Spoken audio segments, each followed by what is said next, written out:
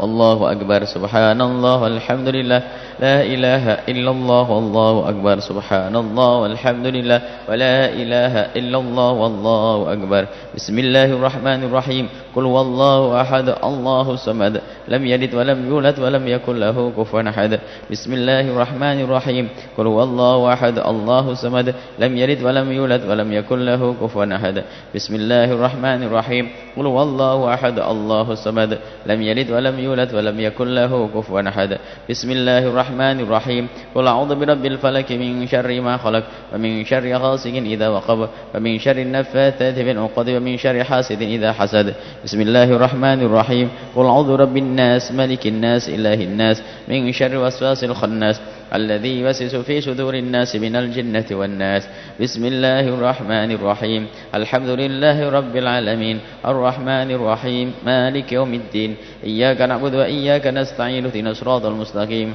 صراط الذين أنعمت عليهم غير المغضوب عليهم ولا الضالين آمين بسم الله الرحمن الرحيم آمن الرسول بما أنزل إليه من ربي والمؤمنون كل آمن بالله وملائكته وكتبه ورسله لا نفرق بين أحد من رسله وقالوا سمعنا وأطعنا غفرانك ربنا وإليك المصير لا يكلف الله نفسا إلا وسعها لها ما كسبت وعليها ما اكتسبت ربنا لا تؤاخذنا إن نسينا وأخطأنا ربنا ولا تحمل علينا إصرا كما حملته على الذين من قبلنا ربنا ولا تحملنا ما لا طاقة لنا به واعف عنا واغفر لنا وارحمنا أنت مولانا فانصرنا على القوم الكافرين. Doa sendiri-sendiri sesuai dengan keinginan.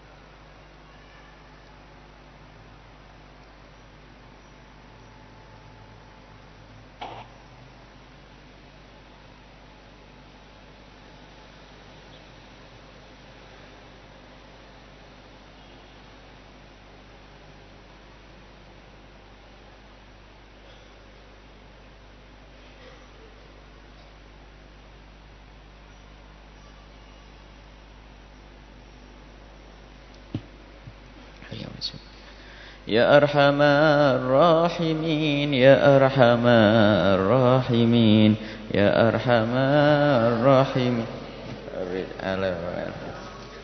يا أرحم الراحمين يا أرحم الراحمين يا أرحم الراحمين فرج على المسلمين يا أرحم الراحمين يا أرحم الراحمين يا أرحم الراحمين فرج على المسلمين. صدق بركة الفاتحة.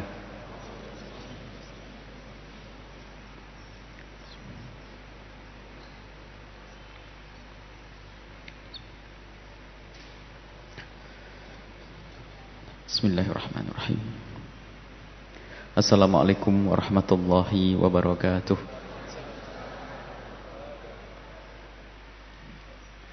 Innal hamdalillah nahmaduhu wa nasta'inuhu wa nastaghfiruh wa na'udzu billahi min shururi anfusina wa min sayyiati a'malina may yahdihillahu fala mudilla lahu wa man yudlil fala hadiya lahu.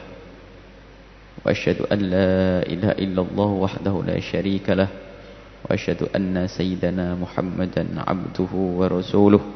اللهم صل وسلم على حبيبنا وشافئنا ومولانا سيدنا محمد الهادي إلى الصراط المستقيم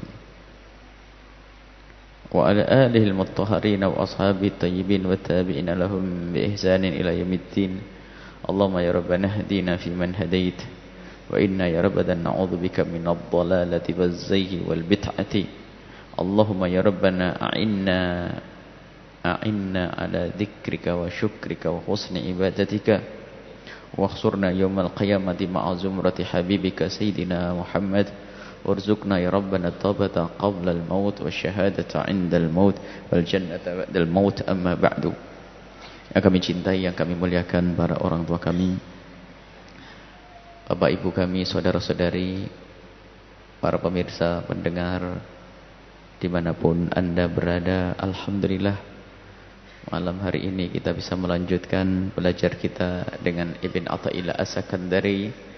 Seperti biasa, sebelum hikam kita ada muqaddimah, dan karena ini sudah mendekati bulan suci Ramadan, alangkah baiknya kalau muqaddimah itu berkenaan dengan Ramadan.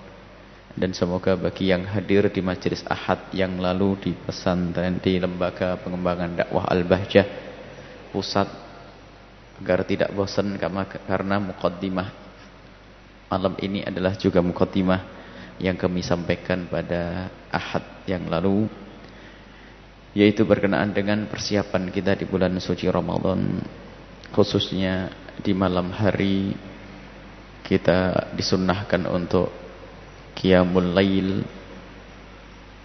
Man qama Ramadhana imanan wa ihtisaba ghufira lahu ma taqaddama min dhanbih. Yang bangun di malam hari bulan Ramadan dengan mengharap pahala dari Allah dan dengan penuh keyakinan kalau itu adalah taat kepada Allah karena Allah, maka ketahuilah itu akan menjadi sebab diampuni dosanya. Dan Qiyamul Lail di bulan Ramadan itu dikukuhkan, dan itu dilakukan oleh Nabi SAW bersama para sahabat-sahabat. Yang Qiyamul Lail khusus di bulan Ramadan sering kita sebut, kita dengar diberi nama dengan taraweh. Dan memang kalimat taraweh itu tidak pernah ada pada zaman Nabi SAW. Akan tapi tidak penting masalah pemberian nama, yang jelas tarawih adalah termasuk Qiyamul Lail yang dimaksud Nabi SAW. Dan sebelum kita membahas tentang tarawih, singkat tarawih, karena penjabaran secara panjang lebar, mohon khususnya para asatid untuk bisa memiliki buku ini nanti, boleh dikopi, bebas, diperbanyak sebanyak-banyaknya. Kan tapi kami himbau agar bagi siapapun yang Qiyamul Lail, sholat tarawih, jangan sampai dengan bacaan yang ngebut, karena itu adalah termasuk lahan haram bagi siapapun yang mengikutinya. Jadi kalau kita tarawih kok imamnya ngebut, kita bukan dapat pahala tapi kita dapat dosa. Bahkan bagi seorang imam, hakim negara, kata Imam Nawawi, wajib memberikan takzir, hukuman kepada siapapun yang membaca Al-Quran dengan lahan yang tidak menghadirkan huruf-huruf dan makhorijnya secara sempurna. Sementara dia bisa untuk menghadirkan secara sempurna. Jadi yang jadi imam ngebut itu kan aslinya kalau pelan-pelan kan bisa sempurna bacaannya. Cuman karena kebiasaan di kampung ngebut, maka itu menjadi haram. Dan siapapun yang tarawih bersama mereka bukan dapat pahala, tapi malah dapat dosa. Ini yang harus ditekankan. Kemudian masalah tarawih, mohon kita siapapun ya yang mendengar ini hendaknya membuka hati selapang-lapangnya, agar jangan hidup kita itu hanya khilaf dan berselisih faham. Sementara ini adalah satu amalan sunnah. Jangan sampai gara-gara tarawih lalu kita bermusuhan dan bertentangan satu dengan yang lainnya. Akan tetapi ketahuilah, memang ada sebagian orang yang lidahnya adalah mudah mengucapkan kalimat bid'ah, menuduh orang lain melakukan satu bid'ah. Maka dari itu kita pun perlu menjelaskan agar kita di saat menjalankan satu amalan dengan penuh keyakinan, karena ada sandaran-sandarannya dari para ulama-ulama, yang para ulama tentu mereka akan mengambil dari hujjah-hujjah yang jelas. Jadi masalah sholat tarawih itu sudah sangat jelas bilangannya. Adapun hukumnya adalah sunnah yang sangat dikukuhkan, karena qiyamul lail dalam hadis yang sudah disebutkan tadi. Akan tapi berapa sih bilangan sholat tarawih? Karena ada sebagian hamba Allah yang kerjaannya membuat keraguan-raguan, dan itu adalah fitnah. Keraguan-raguan orang yang melakukan sholat tarawih, bagaimana satu amalan ibadah yang dilakukan bertahun-tahun lalu disifati dengan bid'ah. Jangan dianggap ini tidak ada. Ada orang yang semacam itu. Dan ada pengikutnya. Maka kami kukuhkan pada malam hari ini bahwasanya tidak ada tarawih yang bid'ah. Yang mengatakan ada tarawih bid'ah, maka ia adalah pembawa fitnah. Adapun bilangan tarawih dalam diskusi atau dalam catatan yang kami hadirkan di sini, sengaja kami bagi dengan 4 bagian. Yang pertama, hendaknya kita tahu terlebih dahulu bilangan witirnya Rasul sallallahu alaihi wasallam, sebab di sana ada orang yang salah faham menganggap salat witir Nabi Muhammad adalah termasuk bagian daripada tarawih, atau salah menduga.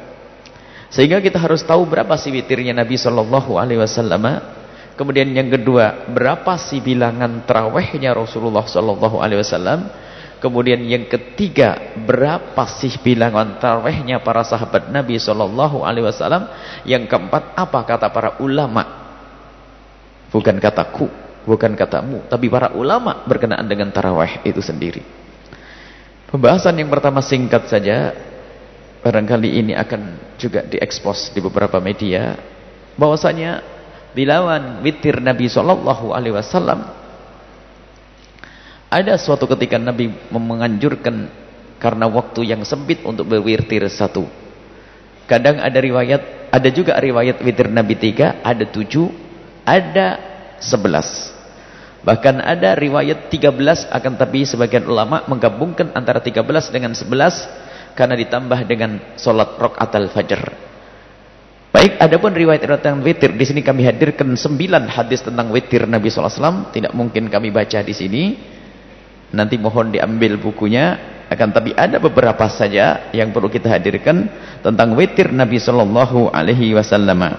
Di antaranya adalah hadis sahih dari Sayyidah Aisyah radhiyallahu taala anha. Beliau meriwayatkan bahwasanya an Aisyah radhiyallahu taala anha, dari hadis riwayat Imam Bukhari, Siti Aisyah pernah meriwayatkan satu hadis. Karena Rasulullah sallallahu alaihi wasallam, bahwasanya Rasulullah sallallahu alaihi wasallam yusalli, melakukan salat bil laili, di malam hari, 10 rakaatan 10 rakaat. Thumma yusalli idza samin an-nida bis subhi raka'ataini khafifataini. Kemudian kalau sudah mendengar suara azan subuh, melakukan 2 salat 2 rakaat yang ringan. 13 rakaat. Kemudian 2 rakaat. Kemudian ada 13 dan 2 rakaat. Kemudian ada lagi riwayat juga dari Nabi sallallahu alaihi wasallam bahwasanya Imam Muslim, hadis sahih semuanya.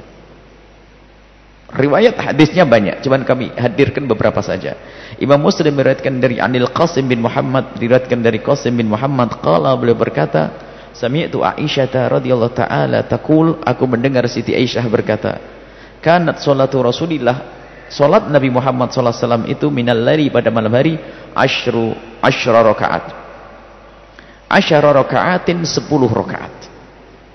10, wa yutir bi sajdatin, ditambah 1, witir 1, jadi 10 dengan 1, jadi 11 rakaat.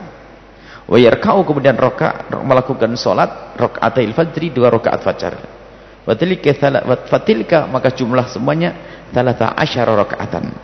Jadi 13 diambil 2, yaitu 2 rakaat fajar menjelang azan atau mendengar azan lalu melakukan salat 2 rakaat. Berarti tetap 11. Ini ada. Itu bercerita tentang apa? Salat witirnya Nabi sallallahu alaihi wasallam. Kemudian juga ada hadis lagi, hadis sahih yang diriwayatkan juga oleh Imam Bukhari rahimahullahu taala dari Siti Aisyah lagi. Karena salat witir banyak diriwayatkan dari Siti Aisyah. Dari Siti Aisyah juga, bahwasanya Siti Aisyah suatu ketika ditanya oleh salah satu sahabat Nabi yang bernama Abi Salamah ibn Abdurrahman. Beliau bertanya kepada Siti Aisyah, kaifa kana salatu Rasulillah alaihi wasallam fi Ramadan? Bagaimana tentang salat Nabi Muhammad di bulan Ramadan? Maksudnya salat tarawih di malam harinya. Faqalat, kemudian Siti Aisyah bercerita, maka Rasulullah, tidaklah Nabi Muhammad sallallahu alaihi wasallam yazidu, menambah, fi Ramadan, di bulan Ramadan, wala fi ghairihi, dan di selain bulan Ramadan. Sahabat Nabi tersebut bertanya tentang kekhususan di bulan Ramadan, tapi Siti Aisyah memberitahu tentang amalan Nabi di bulan Ramadan yang juga dilakukan di luar bulan Ramadan. Artinya Siti Aisyah tidak menjawab tentang tarawih. Maksudnya Siti Aisyah ditanya, apa yang dilakukan Nabi di malam Ramadan? Siti Aisyah menjawab, Nabi Muhammad tidak pernah menambah di bulan Ramadan dan di luar Ramadan ala 11 rakaatan, dari 11 rakaat. Jadi Siti Aisyah menceritakan tentang kebiasaan Nabi di bulan Ramadan, yaitu melakukan sholat 11 rakaat. Dan di luar Ramadan juga 11 rakaat, tidak pernah lebih dari itu. Ini yusolli arba'an, melakukan sholat 4 rakaat. Fala tas'al an husnihinna wa tulihinna, jangan kau bertanya tentang bagaimana bagusnya sholat Rasulullah dan panjangnya sholat Nabi sallallahu alaihi wasallam. Tsumma yusolli arba'an, kemudian melakukan sholat 4 rakaat. Fala tas'al, jangan kau bertanya tentang an husnihinna, tentang bagusnya sholat Nabi, wa tulihinna, dan panjangnya sholat Nabi. Tsumma yusolli thalathan, kemudian ditutup dengan 3 rakaat. Berarti 4, 4, 3. Bilangannya menjadi berapa? Menjadi 11 rakaat. Qalat Aisyah, kemudian Siti Aisyah berkata, faqultu ya Rasulullah, atanamu qabla an tutir, kau tidur dulu. Jadi Nabi melakukan itu setelah tertidur. Setelah tidur Nabi bangun, dan dalam riwayat lain Nabi itu akan selalu melakukan witir. Setelah melakukan sholat banyak, baru melakukan witir, membangunkan Siti Aisyah. Ini tanda bahasanya Siti Aisyah itu menyaksikan witir Nabi sallallahu alaihi wasallam. Atanamu qabla an tutir, apakah tidur dulu baru witir ya Rasulullah? Ya Aisyah, ya Aisyah, inna ainayya, kedua mataku itu tertanamani, tertidur, wala yanamu qalbi, dan hatiku tidak tertidur. Nah ini adalah riwayat tentang witir Nabi sallallahu alaihi wasallam. Siti Aisyah yang berkata, yang menunjukkan lagi bahwasanya ini adalah witir Nabi sallallahu alaihi wasallam. Jadi Nabi itu melakukan sholat banyak. Baru setelah akhir Siti Aisyah dibanguni biar ikut sholat, karena tidak kuat bisa seperti Rasulullah. Kalau Rasulullah sholat sampai kakinya bengkak, jadi tidak dibanguni dari awal, karena Nabi kasih sayang kepada istri beliau yang mungkin ibadahnya tidak sekuat, yang ibadahnya tentu tidak sekuat Rasulullah. Jadi setelah Rasulullah melakukan banyak sholat, tentunya berarti waktu Siti Aisyah bangun, Nabi telah melakukan sholat. Dalam riwayat lain, Imam Bukhari juga ini menunjukkan. Imam Bukhari an Aisyah, dari Siti Aisyah radhiyallahu taala anhu, kana Nabi, wasanya Nabi Muhammad sallallahu alaihi wasallam, yusalli, melakukan sholat, wa ana raqidatun, dan aku tidur. membentang. Aku tidur, mu'taridatun, melintang. Jadi ini menunjukkan kecil kamar Nabi. Nabi melakukan sholat, Siti Aisyah melintang di hadapannya. Ala firasyi. Jadi aku tuh di tempat tidurnya Nabi itu, Siti Aisyah juga tidur di situ, tapi Nabi sholat di situ. Siti Aisyah melintang. Fa idza arada ayyutir, lah ini loh. Siti Aisyah kalau mau witir, Rasulullah kalau mau witiran baru aygodoni membangunkan aku. Jadi Rasulullah itu kalau membangunkan Siti Aisyah kalau mau witiran. Fa autartu, kemudian aku juga witiran bersama Rasulullah. Jadi itu tadi yang disaksikan Siti Aisyah adalah witir. Sampai Siti Aisyah pun tanya, "Atanamu, kau tidur sebelum berwitir?" Jadi 11 rakaat itu adalah witir Nabi. Jadi Nabi sholatnya banyak. Itu witir. Ini masalah witir Nabi SAW. Mohon dipahami dengan jelas, pelan-pelan. Singkirkan hawa nafsu, singkirkan apa yang pernah kita lakukan kemarin itu. Kita kembali kepada perkataan ulama. Sekarang kita lihat, kita pengen pelan-pelan. Dengan faham yang jelas. Berarti dari sini bisa disimpulkan sangat jelas dan gamblang, witir Nabi adalah 11 kebanyakan. Biarpun Nabi juga pernah dinukil riwayat witir sekali, 3, 7 ada. Witir, sholat witir itu adalah sholat yang ganjil. Ada 1, boleh 3, iya 5, boleh 7. Tapi Nabi diuratkan bermacam-macam riwayat. Cuman kami hadirkan di kitab ini, di buku ini, hanya 9 hadis saja. Baik, kemudian setelah itu, pembahasan yang kedua. Berapa sih tarawihnya Rasulullah SAW? Kalau tadi Siti Aisyah hanya menyaksikan witirnya Rasulullah. Tidak bisa menyaksikan semua sholat Rasulullah SAW. Sampai Rasulullah sholatnya itu tawarramat qadamah, kakinya bengkak. Siti Aisyah nggak menyaksikan. Siti Aisyah tidur. Baik. Kemudian berapa tarawihnya Rasulullah SAW? Tarawih di sini maksudnya qiyamul lail fi layali Ramadan. Berapa rakaatkah yang dilakukan oleh Rasulullah di malam-malam bulan Ramadan? Ini ada riwayat yang banyak sekali. Pertama dari Imam Bukhari dan Imam Muslim. Kita menghadirkan tidak tahu berapa riwayat di sini, akan tapi kami ambil 1-2 saja. Nanti selebihnya mohon dibaca dan pelan-pelan bacanya, jangan buru-buru. Wa qalat Sayyidatu Aisyah, Siti Aisyah berkata radhiyallahu ta'ala anhu, anna Rasulullah Rasulullah sallallahu alaihi wasallam itu shalla fil masjid, salat di masjid. Salat di masjid. Dzata lailatin, pada suatu malam. Nabi salat di masjid. Fa shalla bi salatihi nasun, kemudian banyak orang-orang ngikuti salatnya Rasulullah. Ikut di belakang Rasulullah. Tsumma shalla fil qabilati, kemudian Nabi melakukan salat di malam yang kedua. Tsumma jitama'u minal lailati tsalitsati fakathuran nas, kemudian orang banyak, semakin banyak. Yang pertama diikuti banyak orang, semakin banyak lagi. Di hari yang ketiga, tsalitsati au al-rabi'ati, atau yang keempat, falam yakhruj ilaihim Rasulullah, Nabi tidak keluar. Falamma asbaha, waktu masuk salat subuh, Nabi salat ke masjid. Nabi berkata, qad ra'aitu alladhi sana'tum, aku telah melihat apa yang kau lakukan wahai para sahabatku. Kamu nunggu aku kan tadi? Pengen sholat sama aku lagi kan? Falam yamna'ni minal khuruji, tidak ada yang menghalangiku untuk keluar. Ilaikum, kepadamu.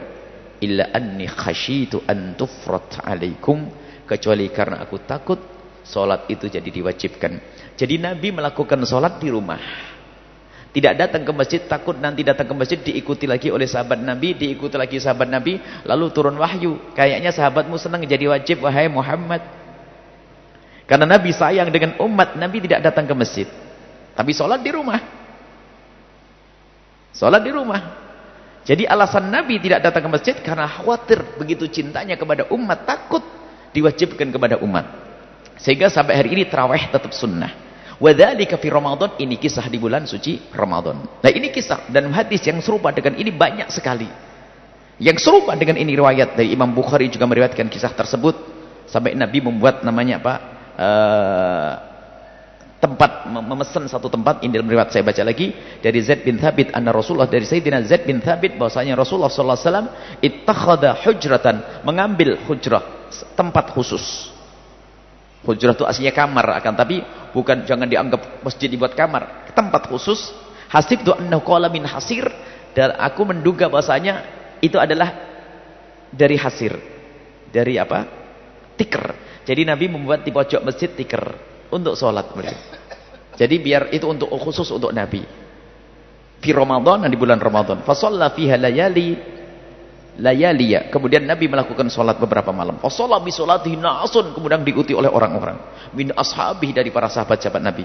Falamma alima bihim, setelah tahu Nabi Muhammad bahwasanya sahabat yang ngikuti terus, ja'ala yaqut, kemudian Nabi duduk, tidak keluar lagi di rumah, tidak keluar ke masjid lagi. Fa kharaja ilaihim, kemudian Nabi keluar setelah masuk subuh, qala, berkata, qad araftul ladzi, seperti tadi ceritanya, qad araftul ladzi raaitu, aku tahu apa yang aku saksikan darimu, min soni'ikum, dari apa yang kau lakukan. Fasallu ayuhan nas, kemudian salatlah wahai munas, fi buyutikum, di rumahmu boleh. Fa in afdal salatul mar'i fi baiti ilal maktubah, sebaik-baik salatnya seorang hamba adalah di rumahnya. Ini menunjukkan bahwasanya Nabi SAW melakukan salat, bilangannya tidak disebutkan. Dan masih banyak riwayat, dan itu adalah salat malamnya Rasulullah. Kesimpulan daripada riwayat-riwayat yang banyak yang tidak bisa kami sebut semuanya di sini, sholat tarawihnya Nabi Muhammad tidak disebutkan bilangannya. Siti Aisyah juga tidak tahu, karena Siti Aisyah tahu-tahu sudah diajak sholat witir. Dan para sahabat Nabi pun tidak bisa menghitung, karena Nabi pun sholat di rumah beliau. Baik, jadi bilangan sholat tarawihnya Nabi Muhammad tidak ada. Baik, dengan begitu maka 20 rakaat tarawih itu bukan bilangan sholat tarawihnya Rasulullah. Jelas. Dan 8 rakaat yang sering disebut akhir-akhir ini juga bukan bilangan sholat tarawihnya Rasulullah. Karena bilangan sholat tarawihnya Rasulullah tidak disebutkan. Jadi 20 rakaat bukan bilangan sholat tarawihnya Rasulullah, dan 8 rakaat juga bukan bilangan sholat tarawihnya Rasulullah. Dan jangan sampai ada yang berdusta dalam hal ini. Harus jujur ini. Sebab Nabi Muhammad dalam riwayat ini adalah tidak ada bilangannya. Yang jelas banyak. Berapa sih bilangannya? Enggak ada bilangannya. Selesai di sini. Baik, kemudian yang selanjutnya, berapa sih para sahabat Nabi melakukan? Riwayat yang banyak di sini dari Sayyidina Umar bin Khattab zaman kekhalifahan yang sudah disepakati oleh para sahabat-sahabat Nabi, dan itu sudah dari masa ke masa yang tidak pernah diingkari oleh siapapun. Sayyidina Umar bin Khattab dan para sahabat Nabi melakukan sholat 20 rakaat. Kalau ada orang pengen mencoba melemahkan riwayat ini, melemahkan riwayat sholatnya Sayyidina Umar bin Khattab radhiyallahu ta'ala anhu, maka ketahuilah, di saat dia melemahkan riwayat tersebut, tetap tidak bisa mengatakan 8 rakaat adalah tarawihnya Rasulullah SAW, bilangan tarawihnya Rasulullah. Akan tapi kenyataannya adalah para sahabat Nabi melakukan sholawat tarawih, melakukan sholat qiyamul lail 20 rakaat, dan itu dinukil oleh para sahabat dan para imam madzhabul arba'ah. Adapun riwayat-riwayat tentang 20 rakaat tarawihnya Nabi SAW, ini adalah banyak sekali. Imam Bukhari juga meriwayatkan kisah tersebut, biarpun di situ tidak menyebutkan secara khusus, akan tapi pekerjaan Sayyidina Umar bin Khattab yang mengumpulkan sholat dengan satu imam, yaitu Sayyidina Ubay. Kemudian ini ada riwayat-riwayat perlu dibaca, bahwasanya sholat tarawih Nabi SAW, nah ini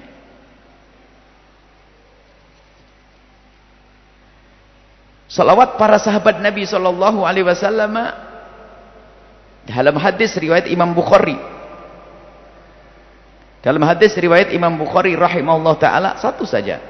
Dari Sayyidina Abdurrahman bin Abdul Qari annahu qala, dari Sayyidina Abdurrahman bin Abdul Qari, beliau berkata, qala kharajtu ma Umar bin Khattab, aku keluar dengan Sayyidina Umar bin Khattab. Lailatan fi Ramadan, pada suatu malam di bulan suci Ramadan. Ilal masjid, ke masjid. Fa idan nasu auza'un mutafarriqun, aku melihat orang-orang salatnya itu kelompok-kelompok. Ada kelompok situ, kelompok sini, kelompok situ. Berceceran, tapi pada berjamaah ceceran. Karena dengar dari Nabi, menyaksikan dari Nabi, salatnya berjamaah. Cuman enggak tertib, itu 5 orang, 10 orang ini. Yusalli rajul nafsi, ada orang salat sendiri, wa yusalli rajul fa yusalli bi salatihi rahtu, ada satu orang salat diikuti oleh kaumnya, grupnya, kelompoknya. Faqala Umar, kemudian Sayyidina Umar berkata, anni ara, aku berpendapat, punya ide nih. Lo jama'tu haula'i ala qari'in wahidin, kalau seandainya mereka aku kumpulkan kepada imam yang satu, lakana amthal, nih saya lebih begini, lebih bagus. Tsumma azama fajama'ahum. Kemudian niatnya Sayyidina Umar dikuatkan lagi oleh Sayyidina Umar, kemudian diwujudkan, dikumpulkanlah para sahabat ala Ubay bin Ka'ab, imamnya satu namanya Ubay bin Ka'ab, Sayyidina Ubay bin Ka'ab. Tsumma kharajtu ma'ahu lailatan ukhra. Kemudian setelah keputusan dari Sayyidina Umar agar salatnya imamnya satu, kemudian aku saksikan di malam berikutnya, wan nasu yusalluna bi sholati qari'ihim, semua orang salat dengan imam yang satu sampai hari ini. Qala Umar, Sayyidina Umar berkata, ni'mal bid'atu hadhihi, sebaik-baik bid'ah adalah ini loh ya. Jadi ini bid'ah hasanah, baik, hal yang baru, yang bagus ya, ini dikumpulkan dalam qari' wahid, seorang imam yang satu. Nah ini adalah riwayat dari Imam Bukhari rahimahullah. Kemudian juga riwayat dari Imam Baihaqi dan setelah Imam Baihaqi. Bilangannya berapa sih? Disebutkan di situ adalah 20 rakaat. Dan banyak riwayat tentang itu semuanya. Selesai sampai di sini. Kemudian tarawih Nabi Muhammad, witir Nabi Muhammad sudah jelas 11 rakaat. Kemudian tarawih Nabi tidak ada bilangannya. Kemudian sahabat Nabi mengambil 20 rakaat. Lalu kenapa hari ini kok kita ngikuti yang 20 rakaat? 4 madhab. 4 madhab mengambil 20 rakaat. Para a'immah mujtahidin cerdas. Mereka lebih ngerti tentang bagaimana menjalankan sunnah Nabi SAW. Jika ada orang melakukan 4 rakaat di malam Ramadan, termasuk man qama Ramadan, termasuk qiyamul lail fi layali Ramadan, termasuk menghidupkan malam Ramadan. Yang melakukan 10 rakaat termasuk qiyamul lail fi layali Ramadan. Yang 18 juga qiyamul lail fi layali Ramadan, termasuk qiyamul lail. Yang 20 juga qiyamul lail. Cuman kenapa para imam 4 madhab mengambil yang 20? Ketahuilah, 20 adalah qiyamul lail. Berarti dengan 20 rakaat para sahabat Nabi telah menjalankan sunnah Nabi, man qama Ramadan, barang siapa menghidupkan bulan Ramadan, 20 rakaat. Selagi Nabi tidak membatasi, maka aku mengambil 20 rakaat. Itu para imam. Terus kenapa harus 20 kok tidak 18 dan yang lainnya? Karena 20 ini ada 2 kesunahan. Sunnah yang pertama adalah qiyamul lail. Kalau kita ngambil 10 saja sunnah qiyamul lail, tapi dengan ngambil 20 di samping sunnah qiyamul lail ada sunnah yang kedua. Apa itu? Alaikum bisunnati wa sunnatil khulafa'ir rasyidin, yaitu ngikuti khulafa'ur rasyidin, dan itu perintah dari Nabi sallallahu alaihi wasallam. Kalau seandainya khulafa'ur rasyidin tidak melakukan, bebas kita akan mengambil sana sini. Cuman karena khulafa'ur rasyidin Sayyidina Umar bin Khattab telah mengambil 20, maka aku mengambil 20. Kalau yang mengambil selain 20 dapat satu sunnah, yaitu qiyamul lail fi layali Ramadan. Tapi di saat mengambil 20, qiyamul lailnya dapat plus menjalankan perintah Nabi, alaikum bisunnati wa sunnatil khulafa'ir rasyidin, dan itu adalah hadis sahih. Seperti itu kesimpulannya. Baik, kemudian di situ ulama a'immah madzhabul arba'ah kami sebutkan di sini. Kemudian di satu ada pendapat lemah, tapi masih pendapat a'immah dinukil dari Imam Malik. Salat tarawih bukan 20 rakaat. Jadi ada 2 pendapat dalam hal ini. Memang betul tarawih ada 2 pendapat. Pendapat yang pertama dikukuhkan 4 madhab, termasuk Imam Malik sendiri dan riwayat yang dikukuhkan Imam Ahmad, Imam Syafi'i, Imam Abu Hanifah, tarawih adalah 20 rakaat. Ada riwayat lain dari Imam Malik rahimahullah taala dinukil dari beliau, salat tarawih adalah 36 rakaat. Ini pendapat yang kedua. Kalau mau ambil boleh diambil ini. Selebihnya tidak ada pendapat setelah itu. 36 rakaat, dan hujjah bagi yang mengikut pendapat ini mengatakan bahwa kalau ada orang di Mekah itu melakukan salat tarawih 2 rakaat kemudian tawaf, 2 rakaat tawaf, 2 rakaat tawaf. Tapi kalau di Madinah tidak ada tawaf karena nggak ada Ka'bah, maka 2 rakaat tawaf yang dilakukan ahli Mekah diganti oleh orang ahli Madinah dengan melakukan 4 rakaat juga. Dan ini tidak bertentangan dengan sunnah Nabi SAW karena termasuk qiyamul lail. Termasuk qiyamul lail. Ini yang terjadi antara, maka karena 36 ini berbeda dengan apa yang dilakukan Sayyidina Umar bin Khattab, tapi tidak melanggar, maka ini pendapat tidak dikukuhkan. Yang dikukuhkan hanya satu, yaitu pendapat 20 rakaat. Mohon ini dicermati masalah ini. Adapun masalah sebagian orang yang mengatakan tarawih Nabi adalah 8 rakaat, yang digunakan adalah hadis Siti Aisyah tadi yang kami sebutkan. Siti Aisyah bahwasanya Rasulullah melakukan sholat 8 rakaat kemudian 3 rakaat. Itu sudah kami jelaskan, itu sholat witirnya Nabi SAW di bulan Ramadan dan di luar Ramadan. Bagi yang mencoba memaksakan bahwasanya itu tarawihnya Nabi. Baik. Kalau Anda memaksakan tarawih Nabi sallallahu alaihi wasallam bertentangan dengan apa yang dianjurkan oleh Rasulullah. Kalau dilacak tentang makna hadis dan dibanding dengan hadis lain sudah enggak masuk. Akan tapi ada sebagian orang memaksa bahwasanya itu adalah tarawihnya Rasulullah. Bagaimana tarawih Rasulullah? Tidak ada bilangannya tarawih Nabi. Baik, sudahlah. Ya sudah. Tarawih Nabi. Kalau memang itu tarawih Nabi 8, witirnya Nabi 3. Sementara tadi sudah benar-benar disebutkan riwayat lain selain riwayat yang itu misalnya. Tadi Nabi sholat 11 rakaat itu ada riwayat sahih Bukhari Muslim. Berarti bertentangan dengan apa yang dianjurkan Nabi bahwa kalau memasuki bulan Ramadan hendaknya kita meningkatkan ibadah sampai Nabi yashuddu mi'zarahu wa yugidu ahlahu, menyincingkan lengan bajunya untuk giat ibadah, membangunkan keluarganya. Dan Nabi yang menganjurkan kita di bulan Ramadan banyak ibadah. Sementara di luar Ramadan witirnya saja 11 rakaat, kok masuk Ramadan witirnya dikurangi jadi 3 rakaat. Ini gimana kisahnya? Kenapa harus jadi 3 rakaat? Qiyamul lailnya tarawihnya 8 rakaat. Kemudian witirnya jadi 3. Turunlah Nabi SAW. Tidak sesuai dengan apa yang dianjurkan Nabi SAW. Jadi katakan, tapi kalau ada orang melakukan 8 rakaat semoga diterima oleh Allah. Tapi jangan jadikan syiar di masjid-masjid dan musola-musola. Karena apa? Kita hendaknya membawa orang dengan ibadah yang lebih banyak lagi. Lebih banyak lagi. Dan itu sudah ada disepakati 4 mazhab.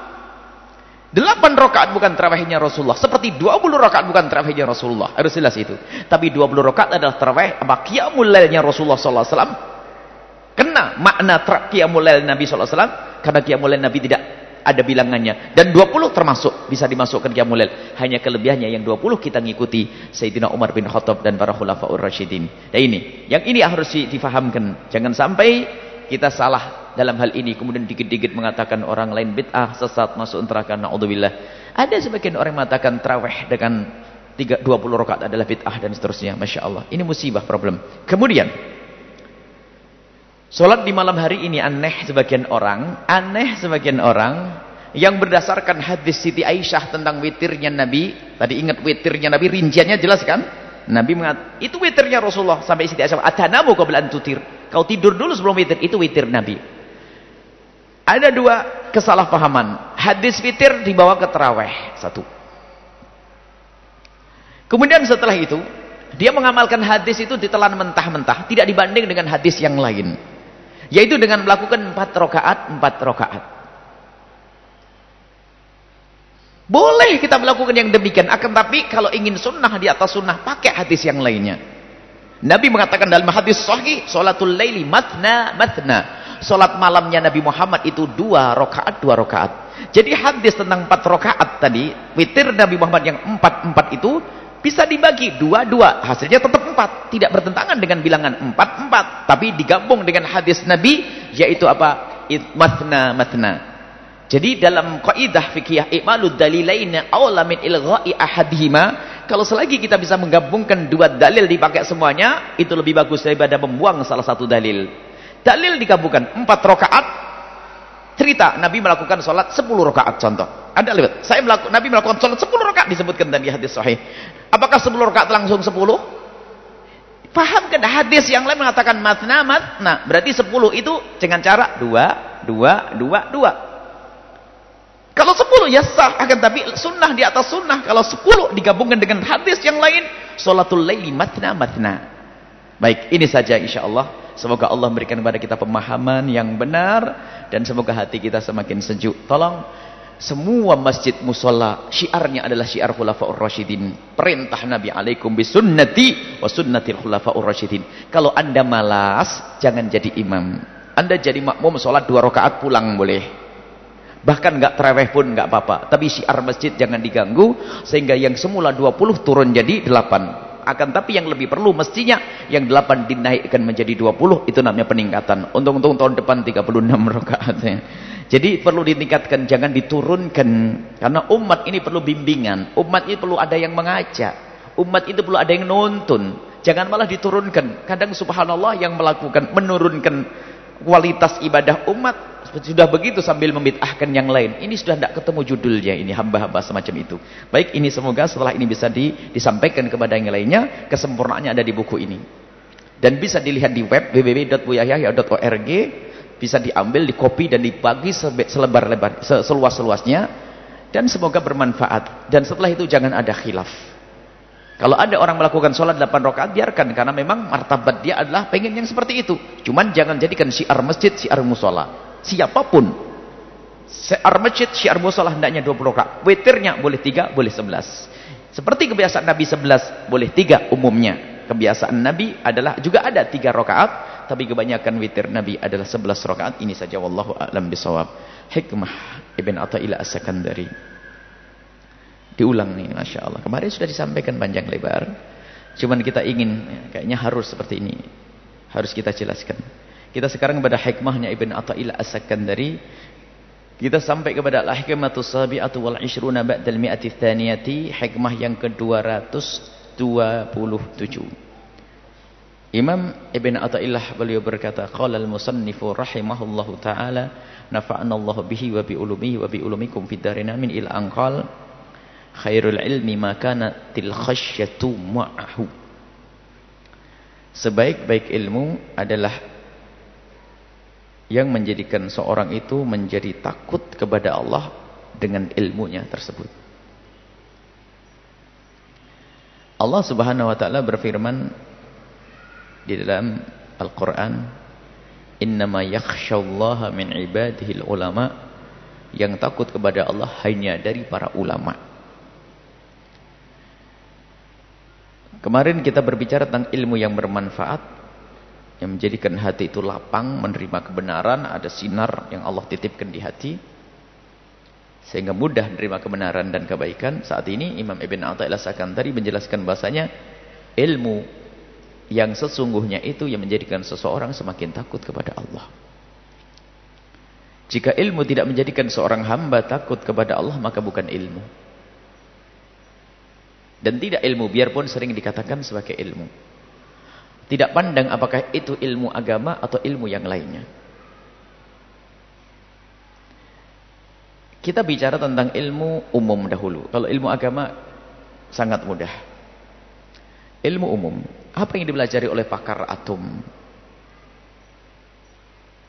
yang mempelajari tentang semesta, galaksi dan segala macam, kemudian lapisan-lapisan bumi sampai ke bawah. Itu adalah ilmu, katanya. Tapi itu adalah ilmu, dan ilmu pengetahuan tentang sesuatu.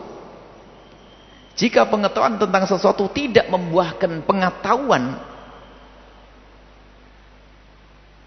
yang sesungguhnya, maka itu bukan pengetahuan. Dan tidak ada gunanya. Contoh, ada seseorang mengerti ini adalah obat. Jenis obat. Apakah dianggap sebagai ilmu? Saya ngerti tentang obat, tapi tidak ngerti untuk apa obat ini. Sebab kesembuhan apa obat ini.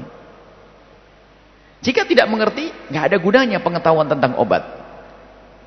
Jadi, tahu sesuatu, maka baru akan berguna ilmu tersebut jika telah menunjukkan kepada sesuatu yang hakiki.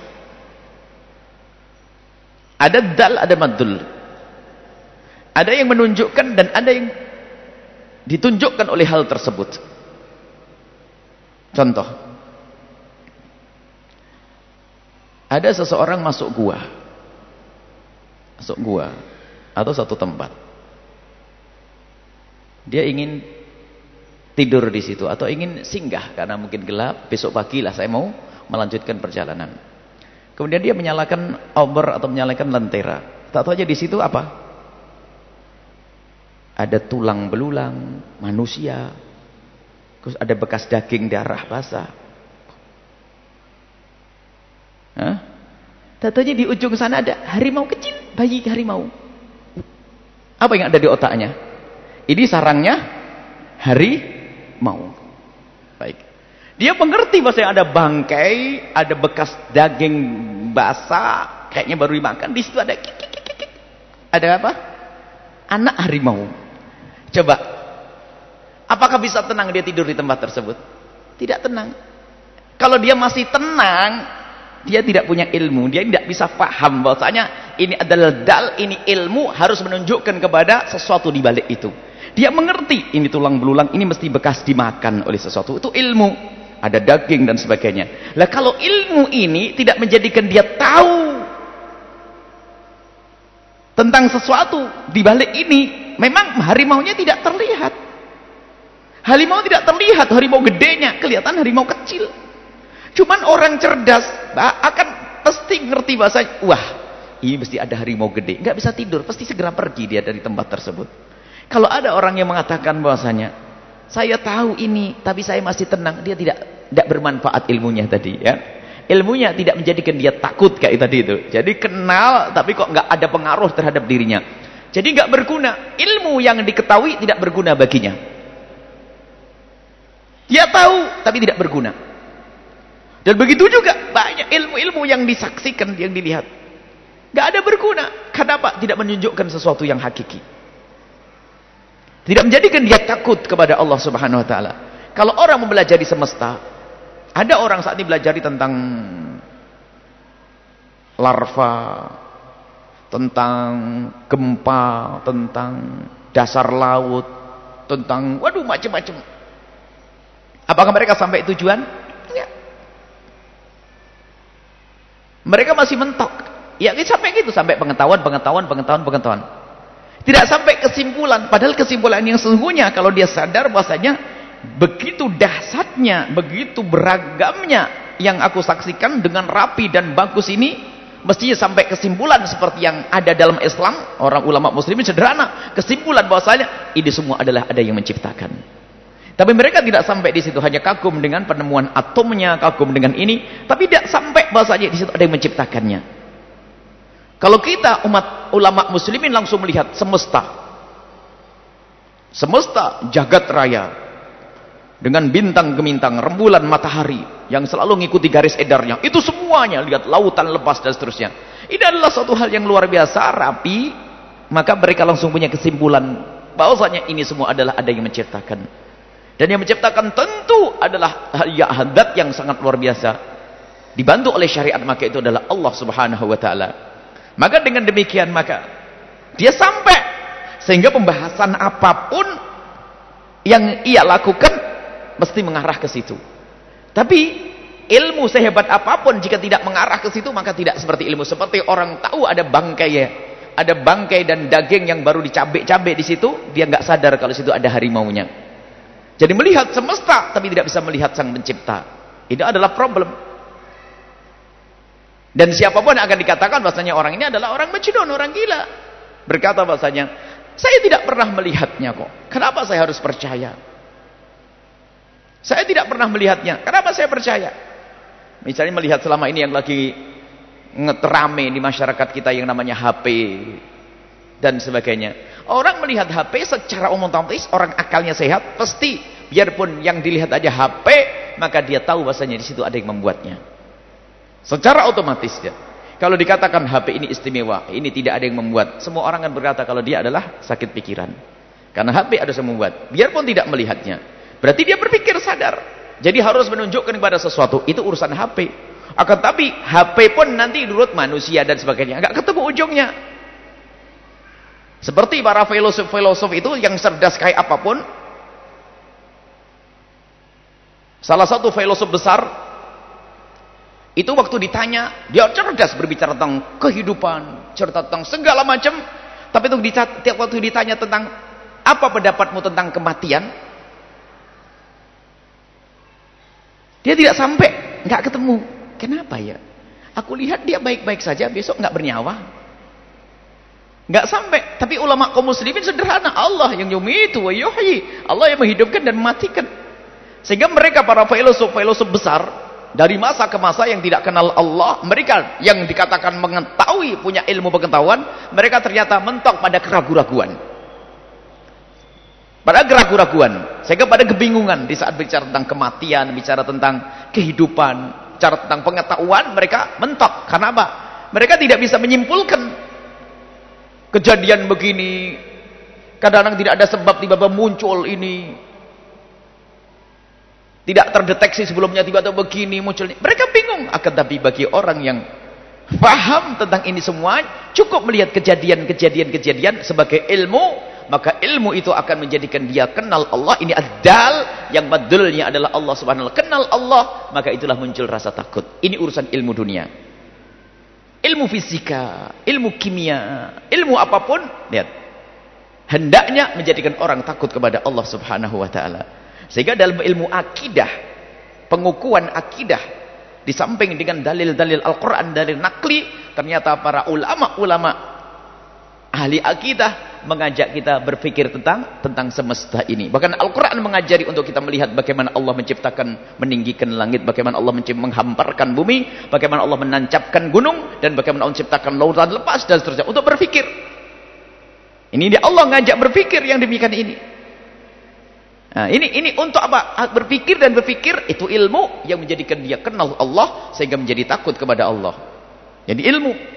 Jadi biarpun itu ilmu umum, ilmu apapun selama ini yang kita dengar, itu seharusnya menjadikan orang itu kenal Allah dan dekat dan takut kepada Allah Subhanahu wa taala. Kalau itu semuanya tidak menjadikan orang kenal Allah dan takut kepada Allah, maka tidak dianggap sebagai ilmu. Enggak ada gunanya, dia mentok kepada keraguan-raguannya. Biarpun dia ngerti atom, tidak pernah tahu bahwasanya siapa yang menciptakan atom. Apa artinya? Biarpun dia mengerti sesuatu, ini ngerti obat tapi tidak ngerti fungsinya obat, apa gunanya? Biarpun dia ngerti di gua itu adalah ada harimaunya, tapi ternyata dia masih tenang, berarti dia tidak paham. Nah, seperti itu. Baik, itu adalah ilmu-ilmu yang dikatakan ilmu umum, padahal ilmu umum, ilmu apa, teknologi dan sebagainya, kalau direnungi bagi orang yang sadar, maka itu akan menjadikan dia takut kepada Allah Subhanahu wa taala. Kalau ilmu agama sangat jelas. Ilmu agama, jika ilmu itu tidak menjadikan seorang hamba takut kepada Allah, maka itu bukanlah ilmu. Bukan ilmu yang manfaat, bukan ilmu yang sesungguhnya. Seperti orang yang tidak berilmu. Coba, dia membaca bahasanya bagi orang yang makan riba adalah tempatnya di neraka. Orang yang melakukan ini, dosa ini neraka. Lah kalau dia mengerti kalau itu ilmu, mestinya ya seperti orang yang tadi yang mau masuk gua ada sisa-sisa bangkai. Dia tahu, berarti dengan adanya bangkai ada harimau, berarti bisa merekam saya. Yakin katanya dia ahli iman, katanya dia orang kenal Al-Quran, baca Al-Quran, ini nggak boleh, ini haram, hadis Nabi halal, ini haram, ini haram. Lah kok masih tidak menjadikan takut kepada Allah, maka itu bukanlah ilmu. Dia bukanlah ilmu. Kalau urusan orang masuk gua dibilang gila, kamu itu gila ya. Sudah tahu di gua ada bangkai-bangkai, itu tentu ada harimaunya. Kalau dia berkata, oh enggak apa-apa, oh ya sudah gila kamu. Sama seperti halnya orang yang membaca Al-Quran, itu ada ancaman-ancaman, ada larangan-larangan, akan tapi larangan tersebut tidak menjadikan dia takut kepada Allah. Maka berarti kesimpulannya, orang yang sangat sederhana cara berpikirnya pun akan berkata, berarti itu tidak seperti orang tidak punya ilmu. Ngerti tapi tidak punya ilmu. Ngerti tapi seperti tidak punya ilmu. Kenapa? Ilmu tidak berguna baginya, tidak menjadikan dia semakin takut kepada Allah. Dengar riwayat tentang macam-macam, tentang ancaman-ancaman, dan itu disebut oleh Rasul sallallahu alaihi wasallam tentang ulama-ulama ulama-ulama yang jelek. Ilmu yang didapat tidak menjadikan takut kepada Allah. Bahkan dalam hadis Nabi sallallahu alaihi wasallam, man izdada ilman wa lam yazdad huda, ilmu sendiri, hudan petunjuk batin, Allah berikan hidayah. Man izdada ilman wa lam yazdad hudan lam yazdad minallahi illa bu'da. Yang tambah ilmu tapi tidak tambah hidayah, enggak ada insyaf yang tambah, maka bukan tambah dekat kepada Allah, tapi tambah jauh kepada Allah Subhanahu wa taala. Dan sekarang kita perlu koreksi diri kita sendiri. Kita berilmu atau tidak? Berilmu ya berilmu. Kadang-kadang memang perlu dicontohkan kayak tadi harimau, atau sekarang ada ini obat, ini racun. Racun itu berbahaya. Lah kalau ada orang ini sudah tahu racun kemudian dia masih minum, itu orang frustasi, stres. Sudah tahu racun, berarti ilmunya tidak berguna. Biarpun dikasih tahu 1000 orang tetap tidak berguna. Karena apa? Dia nggak berakal lagi. Sudah dikasih racun, 1 orang sak masjid, jangan diminum, itu racun, air keras. Berarti ini ilmu bagi dia, dikasih tahu ilmu. Tapi apakah ilmunya menjadi dia benar? Tidak, tetap diminum karena dia stres, gila. Ya seperti itulah. Maka subhanallah, ini adalah satu teguran keras dari Imam Ibn Athaillah Sakandari Jangan sampai kita menjadi orang yang seperti itu. Mengerti tapi ternyata seperti orang yang tidak mengerti.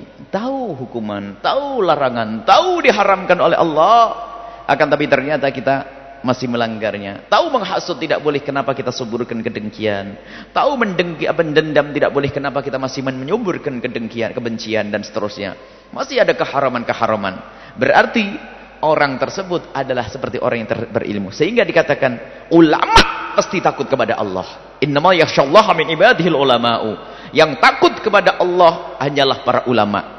Berarti biarpun katanya ulama, kalau tidak takut kepada Allah, maka dia bukanlah ulama.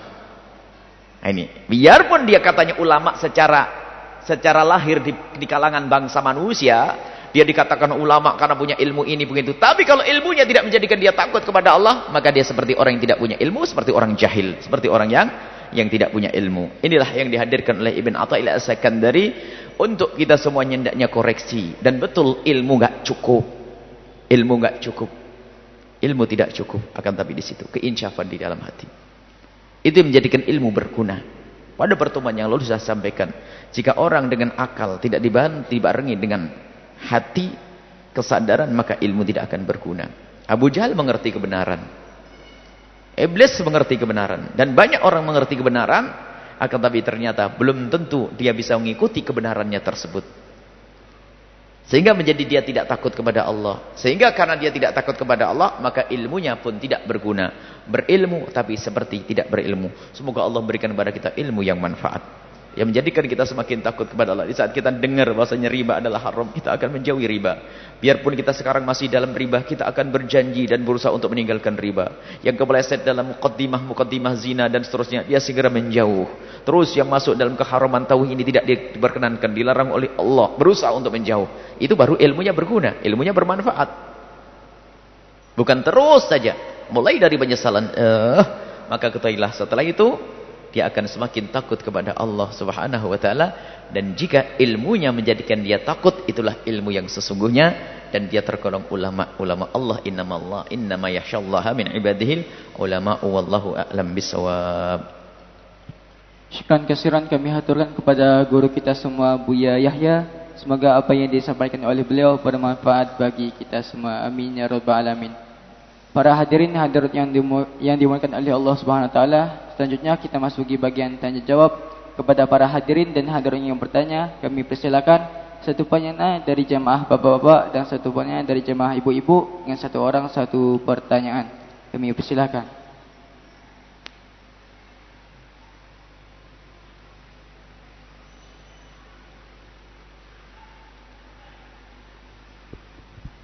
Assalamualaikum warahmatullahi wabarakatuh. Waalaikumsalam warahmatullahi wabarakatuh. Selamat malam Pak Ustadz.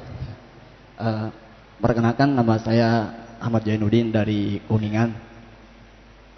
Saya ingin menanyakan, mungkin sehubungan saya masih usia remaja, ya mungkin hal yang paling berat dalam masa remaja yang jujur yang saya alami juga itu mengendalikan hawa nafsunya. Entah itu hawa nafsu emosional, entah itu hawa nafsu syahwat. Apalagi di era perkembangan zaman sekarang, informasi dari mana bisa dapat, entah itu dari sosial media atau budaya dari luar yang bertentangan dengan akidah kita, bahkan ya bertentangan dengan busana-busana yang menunjukkan aurat. Yang saya ingin pertanyakan, kiat-kiat apa supaya ya kita ya selaku umat muslim tidak terjerumus hal-hal yang jurang, yang maksiat, apalagi terjerumus pada hal-hal perjinahan.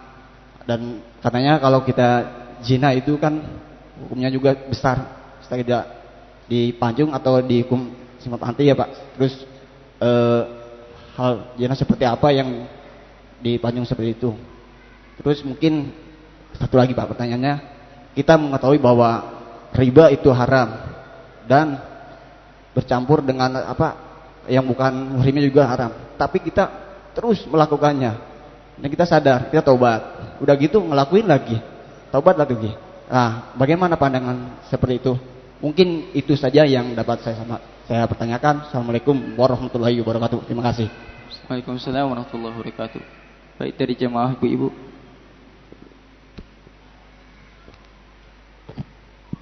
Assalamualaikum warahmatullahi wabarakatuh.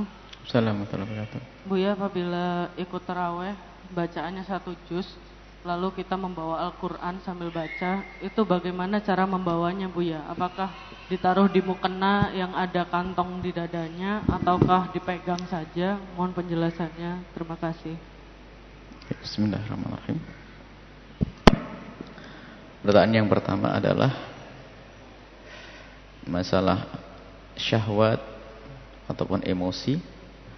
Kalau masalah emosi tidak hanya dimiliki anak muda, kadang usia tua pun menjadikan emosinya tinggi. Apalagi di saat yang dituduh adalah darah nanti, tekanan darah, ada di masalah jiwa sebenarnya, di dalam jiwanya yang tidak bisa menahan emosi amarah.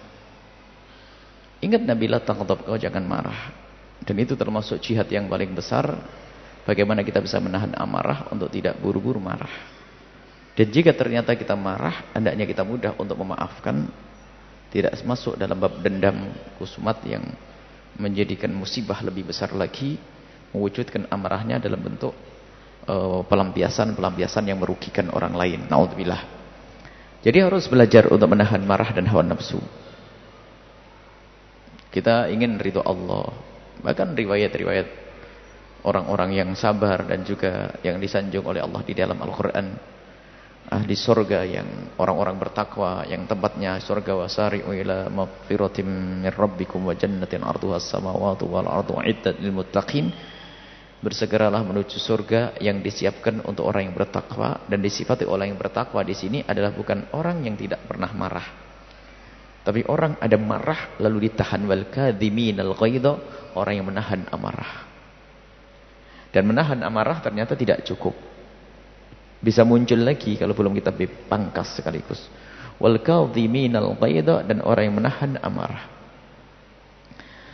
Menahan amarah, jangan kita spontan dikit-dikit marah, emosi kebakar. Setelah wal kadhiminal ghaidha wal 'afina 'anil nas, setelah kita menahan, saya tidak boleh marah. Kemudian setelah itu wal 'afina 'anil nas, memaafkan orang yang berbuat salah. Afina, memaafkan. Lapang dada, dan itu ada kemuliaan luar biasa di hadapan Allah Subhanahu wa taala. Mau tidak harus kita maafkan. Karena itu sifatnya orang-orang besar adalah lapang dan mudah memaafkan. Kemudian di saat kita memaafkan pun kadang masih ada sisa-sisa amarah. Hapus, bersih, korek sekalian bersih yang namanya sisa amarah dengan wallahu yuhibbul muhsinin. Berbuat baik dengan orang yang membuat marah kita tadi. Luar biasa. Ini pendidikan dalam Islam. Kasih duit gitu. Kalau kita marah sama seorang, waduh, pokoknya saya bersumpah demi Allah, kalau ada orang bikin marah sama saya, tak traktir pakai bakso, pakai mie, kasih duit 100.000 atau apa, biar nggak berani marah lagi. Waduh, kena duit nanti saya. Bukan begitu juga caranya. Ini hanya sekedar tambahannya. Akan tapi menahan hawa nafsu itu penting. Jangan sampai lampiaskan dalam batu. Kalaupun ternyata Anda adalah orang yang mudah emosi, tapi harus Anda tumpangi dengan tadi, wallahu yuhibbul muhsinin. Allah senang dengan orang yang berbuat baik. Itu adalah urusan emosi. Adapun masalah syahwat, itu juga bukan untuk anak-anak muda saja. Orang tua pun juga umumnya urusan syahwat. Urusan syahwat. Akan tapi pendidikan dari Nabi luar biasa. Urusan syahwat adalah di dalam Al-Quran disebutkan kullil mu'minina yaghuddu min absarihim wa kullil mu'minati yaghuddna min absarihinna. Untuk memangkas syahwat itu adalah untuk menjauhkan kita dari terpedaya, tertipu oleh syahwat adalah ghaddul basar, menjaga mata. Mata itu sangat penting. Mata itu yang akan menjadikan orang punya angan macam-macam. Kadang sudah tidak terlihat di mata, tapi gara-gara dilihat oleh mata akan ke bawah sepanjang waktu. Gara-gara pandangan. Terlihat aurat suatu ketika. Tersingkap aurat, matanya melihat. Akan membekas di hatinya. Sementara matanya pun mungkin sudah buta, tidak bisa melihat lagi. Tapi kenangan itu akan masih terbawa, terkenang-kenang, sehingga akan dibawa dalam kehidupannya.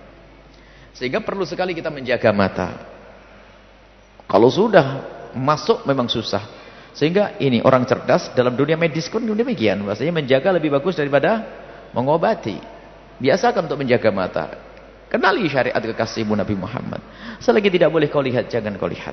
Jangan main-main, jangan ngentengin. Enggak apa-apa, sekali-kali. Oh enggak. Sekali kau melihat, akan tapi anganmu tidak sekali, akan tapi terus nempel bersama kesadaranmu. Jadi hafdzul basar, jaga mata. Itu berlaku bagi siapapun, laki dan perempuan, tua dan muda. Semakin orang bisa menjaga matanya, semakin aman hatinya. Orang yang hidup di pelosok yang tidak pernah lihat aurat lebih adem. Tapi di saat di kota yang setiap saat melihat sesuatu, dia akan lebih punya pikiran yang aneh-aneh. Apalagi zaman-zaman rusak, zaman-zaman tidak karu-karuan dengan dengan kemajuan teknologi, ada yang namanya internet, televisi segala macam, lihat semakin kacau lagi. Tetap ghadul basar adalah kunci. Kemudian di saat ada orang bangkit syahwatnya, tentunya itu tidak cukup juga dengan ini. Ilmu, takut bahwasanya zina adalah hina. Zina adalah kehinaan di dunia dan kehinaan di akhirat. Tidak akan terjadi perzinaan kecuali kaum rendahan. Hanya orang rendah yang terjerumus dalam zina. Kaum rendah. Sehingga pada zaman Nabi ada kaum wanita diajak berbaiat oleh Rasulullah. Berbaiatlah kalian wahai wanita bersamaku, denganku. Berbaiat untuk apa ya Rasulullah? Nabi mengatakan, alla tasrikna. Jangan kalian mencuri. Baik, mungkin wanita mencuri. Mungkin seorang mencuri. Yang kedua Nabi, alla taznin. Jangan sampai kalian berzina. Kaget mereka. Suruh berbaiat sesuatu yang mustahil terjadi. Ya Rasul, atazdil khurratu, kata Hindun. Apakah mungkin orang merdeka, orang mulia seperti kami melakukan zina? Jadi di kalangan kaum mulia, zina tidak kebayang terjadi. Hanya di kaum rendahan saja perzinaan terjadi. Kaum mulia tidak kebayang. Sehingga di kalangan orang mulia, komunitas wanita mulia membicarakan kaum laki-laki sangat rendah. Di komunitas kaum laki-laki mulia membincangkan tentang wanita adalah rendah. Karena mulia. Apalagi yang namanya perzinaan. Cuma namanya manusia bermacam-macam karena pergaulan. Menjadi rendah masyarakat tersebut. Zina terjadi sana sini. Semoga Allah berikan kejaran lalu tobat. Baik, akan tapi di saat kita harus takut zina dulu. Masalah zina, muqaddimah zina, jangan main-main, kehinaan. Dan yang namanya aib zina bukan seperti orang kafir lalu masuk Islam, mu'allaf, mulia. Ada orang kafir masuk Islam, apa yang terjadi? Sanjungan. Oh, dulu adalah seorang Nasrani begini, seorang ini tiba-tiba masuk Islam, mulia. Akan tapi kalau yang namanya zina itu aib yang akan nempel di jidatnya, di jidat keluarganya semuanya sampai kapan pun akan dikenang. Na'udzubillah. Perzinaan. Dia dulu berzina. Perzinaan adalah hina dan hina dan hina. Urusan syahwat. Harus takut jangan sampai kita masuk bab itu. Kalau ada yang kepleset pada zina, Allah Maha Pengampun. Segera bergegaslah kembali kepada Allah. Sesali itu semuanya. Istighfar dan jangan ceritakan kepada siapapun dari bangsa manusia tanda dirimu adalah orang yang punya rasa malu dan mulia. Tapi kalau sudah orang tidak pernah malu dengan perzinaan, dia betul-betul rendah di dasar kerendahan. Sehingga Islam mengajarkan bagi siapapun yang ingin bertobat, cukup tutup aibmu. Selesai. Itu tanda engkau akan pindah tempat dari kerendahan menjadi kemuliaan. Yang semula kau menganggap zina adalah biasa, sekarang kau tobat sehingga kau naik pangkat, merasa zina adalah hina, sehingga tidak boleh orang yang mendengar. Sehingga ditutup aib tersebut. Itulah cara yang hebat. Jangan bercerita kepada siapapun dari bangsa manusia yang pernah kepleset dalam zina. Jangan cerita kepada siapapun dari bangsa manusia. Manusia tidak bisa mengampuni, tapi bisanya hanya merendahkan. Dan mungkin menyebar aib. Tutup aib, itu pendidikan dalam Islam. Ini pendidikan tentang zina. Kemudian, di saat orang bangkit syahwat, ada pendidikan dari Nabi SAW. Sesaat syahwat, normal. Orang normal. Semua normal. Sesaat ada gejolak nafsu atau syahwat. Dan syahwat adalah fitrah. Syahwat bukan aib. Allah memberikan kepada manusia syahwat dan itu bukan celah dan aib. Akan tapi ingat bahwasanya Allah tidak memberikan kepada seorang hamba syahwat kecuali Allah juga telah memberikan cara penyaluran yang mulia dan sangat mulia, yaitu dengan pernikahan yang halal. Semua syahwat yang Allah berikan cara menyalurkan yang benar. Baik. Di saat belum ada cara atau sarana untuk menyalurkan syahwat, sementara syahwat tumbuh, maka Allah juga mengajarkan. Rasulullah mengajarkan bagaimana di saat ada orang ada syahwat. Mulai dari kita berwudu, dan seterusnya. Kita berzikir menyebut nama Allah. Mudah. Kita syahwat bangkit, ngambil air wudhu, keluar dari tempat yang bangkit syahwat, maka selesai dengan air wudhu, baca Al-Quran, hilang. Cuman permasalahan itu syahwat itu ada dua. Ini loh. Kalau syahwat yang datang kepadamu dengan tiba-tiba, begitu mudahnya engkau untuk menghilangkannya. Tiba-tiba kita suatu ketika melihat seseorang bangkit syahwat tanpa sengaja, langsung astagfirullahaladzim, ngambil air wudhu, baca Al-Quran, hilang itu semuanya. Tapi yang problem ini penyakit zaman sekarang, syahwat yang dicari-cari. Long syahwat dicari, gimana mau diusir? Ini problem kita anak muda zaman sekarang. Syahwatnya dicari, sudah begitu mengambil air wudhu. Saya puasa terus. Kata Nabi mengatakan, man istata'a minkumul ba'a falyatazawwaj. Kalau ada orang sudah pengen menikah, mampu, dia nikah. Kalau ternyata enggak kuat sementara syahwat bergelora terus, falyasum. Kalau syahwatnya bergelora terus, falyasum, hendaknya puasa. Fa innahu lawija, sebab puasa membentengi. Ada orang berkata, saya puasa terus tapi syahwat saya terus naik. Bukan salah resepnya Nabi, tapi salah batakmu yang tidak pernah menjaga untuk tidak melihat yang mengundang syahwat. Makanya kalau syahwat yang tiba-tiba datang begitu mudah untuk dihentikan. Bahkan mungkin kita ngomong dengan ibunda kita sudah hilang. Kita ngomong dengan guru kita sudah hilang. Kita ngomong dengan kawan sudah hilang. Kalau itu syahwat yang datang tiba-tiba. Tapi kalau syahwat dicari di kamar sendiri, dia lihat gambar-gambar yang tidak-tidak atau seterusnya, atau telepon dengan yang bahasa ya. Kalau syahwat yang dicari, gimana mau diusir? Dan kita perlu amanat dengan diri kita sendiri. Kalau syahwat yang diundang, maka susah untuk diusir. Maka jangan mengundang syahwat. Dengan siapa engkau tidur? Apa yang kau ada di laptopmu? Apa yang ada di HPmu? Amanah di hadapan Allah. Dan jangan main-main. Makanya kita sangat terkaget dengan fatwa-fatwa picisan. Orang berkata bahwasanya enggak apa-apa melihat-lihat begitu kan bukan sesungguhnya. Allah kurang. Bukan gambar yang sesungguhnya.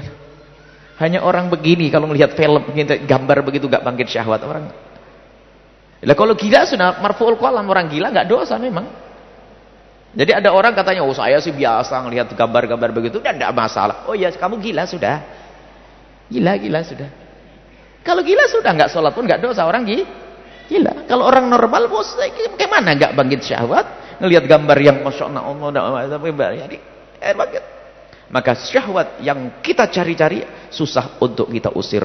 Maka dari itu, ayo kita jauhkan dari itu semua.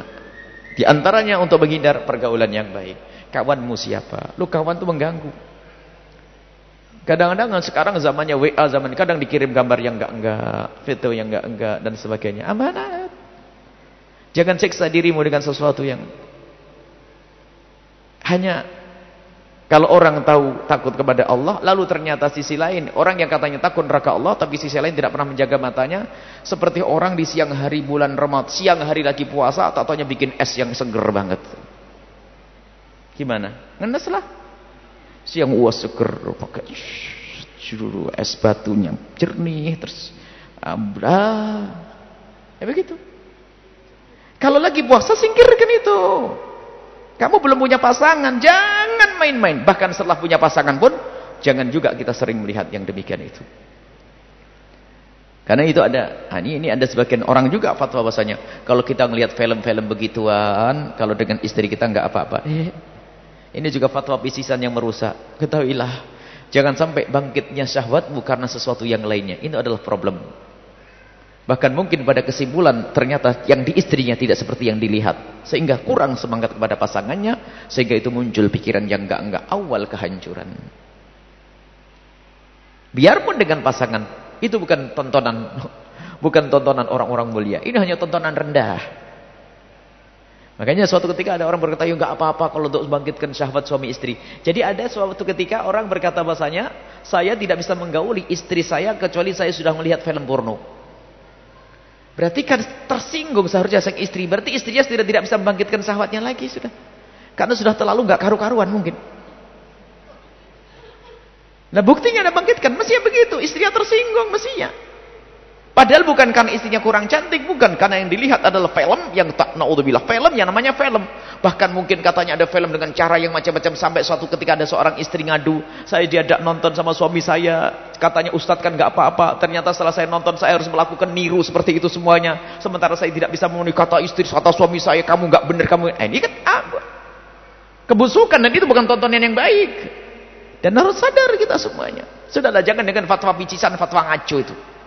Kalau ada seorang ustadz senang nonton itu, sudahlah untuk dirimu sendiri dan takutlah kepada Allah, nggak usah disebar kepada jamaahnya. Alhamdulillah. Ini adalah problem juga, merusak, mengganggu. Ini adalah urusan syahwat. Baik, jaga mata.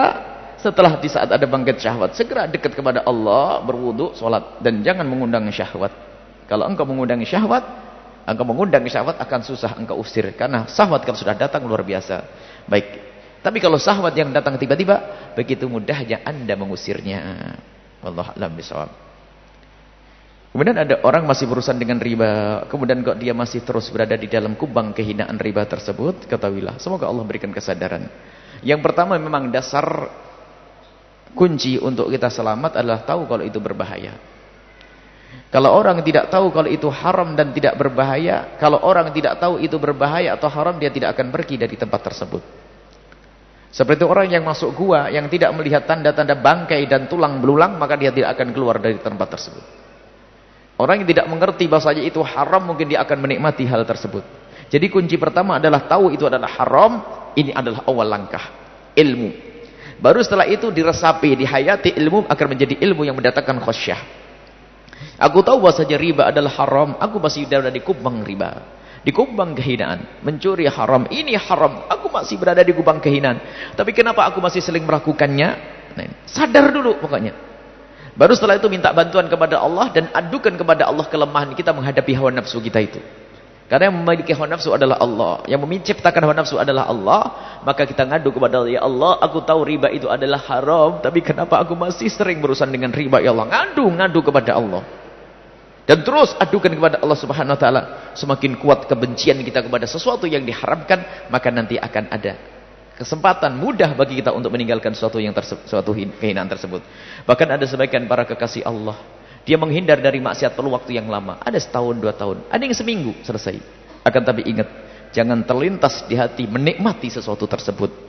Dan tanyakan, mungkin dia pernah menangis. Kalau Anda sudah pernah menangis, insya Allah Anda akan cepat terentaskan dari kehinaan tersebut, akan terangkat dari kehinaan tersebut. Tapi kalau ternyata dia masih menikmati, apalagi orang yang berhelah, berhujah, cari pembenar, waduh, nggak bakal bisa benar sepanjang waktu, sepanjang hidup. Sudah dikasih itu ada harimau bisa mati, wah harimaunya sudah mati, mungkin ini bangkainya yang mati. Dikasih hujah, kayak hujah lagi. Ini repot paling orang, tidak ada insyaf. Dikasih itu haram, cari ulama yang tidak mengatakan haram, ketemu ulama ulama yang nggak benar. Akhirnya sesuatu yang semula haram menjadi tidak haram, hancurlah.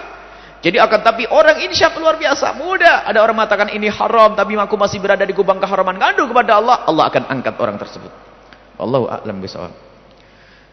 Kemudian orang membawa Al-Quran di dalam salat, bawalah Al-Quran sebisa mungkin. Yang penting jangan melakukan 3 gerakan berturut-turut di saat kita membuka lembaran-lembaran Al-Quran. Kalau harus membuka tentunya satu persatu, tidak boleh berturut-turut satu.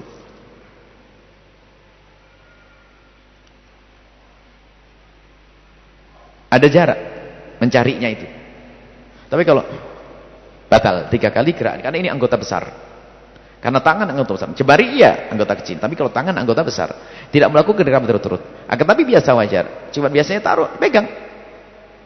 Dibaca. Di saat sujud, sebagian mengatakan ditaruh di, agar tidak ditaruh di lantai, supaya tidak merendahkan mushaf. Taruh dikepit begini. Kalau memang sudah disiapkan di bajunya, disiapkan. Tapi tidak semua ada persiapannya kan. Kalau tidak cukup, ditaruh di dalam keadaan normal tidak boleh bawa Al-Quran begini, bukan begitu. Tapi ini dalam keadaan sholat kan hanya sesaat agar terhindar daripada menjatuhkan mushaf di lantai. Jadi seperti ini, taruh di sini, taruh di ketek segini, bukan diketekin, mohon maaf ya. Taruh di sini untuk menyimpan agar tidak jatuh ke bawah. Kemudian dibuka lagi. Begitu disebutkan dalam kitab-kitab para ulama seperti ini. Baca dan mengikuti dengan bacaan bagus. Agar ada konsentrasi, ada khusyuk kita dengan lafaz-lafaz dan kalimat-kalimat yang dibaca oleh imam. Kalau tidak nanti tidur di belakang sampai khatam dan masya Allah. Jadi bawa, nggak apa-apa membaca Al-Quran dan itu diperkenankan. Baik. Kemudian jangan lupa Selasa depan adalah akhir pengajian di sini, sekaligus akan menyambut Ramadan. Di sini mungkin agak diramaikan di sini Selasa depan.